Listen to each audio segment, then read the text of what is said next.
एक जंगल में एक हाथी और एक बकरी रहते थे। दोनों बहुत पक्के दोस्त थे।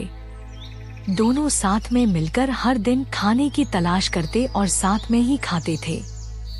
एक दिन दोनों खाने की तलाश में अपने जंगल से बहुत दूर निकल गए। वहां उन्हें एक तालाब दिखाई दिया। उसी तालाब के किनारे एक बेर का पेड़ था। बेर का पेड़ देखकर हाथी और बकरी बहुत खुश हुए।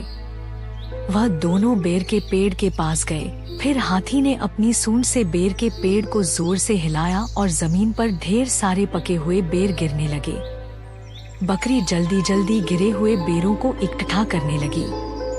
संयोगवश उसी बेर के पेड़ पर एक चिड़िया का घोंसला भी था, जिसमें चिड़िया का एक बच्चा सो रहा था और चिड़िया दाने की खोज में कहीं गई हुई थी।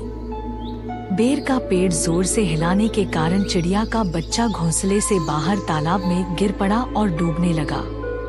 चिड़िया के बच्चे को डूबता हुआ देखकर उसे बचाने के लिए बकरी तालाब में कूद गई, लेकिन बकरी को तैरना नहीं आता था। इस वजह से वह भी तालाब में डूबने लगी।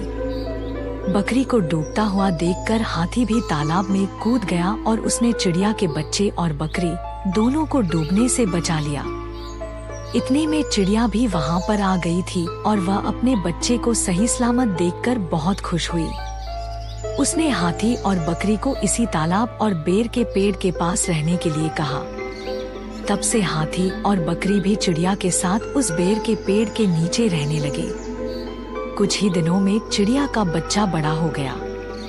चिड़िया अपने बच्चे के साथ जंगल में घूमकर आती थी और हाथी और बकरी को जंगल में किस पेड़ पर फल लगे हैं इसकी जानकारी देती थी। इस तरह हाथी, बकरी और चिड़िया मजे में रहते और खाते पीते थे।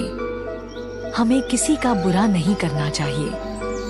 अगर हमारी गलती से किसी को परेशानी होती है तो उस गलती को सुधारना चाहिए और मनमुटाव दूर करते हुए एक दूसरे की मदद करनी चाहिए।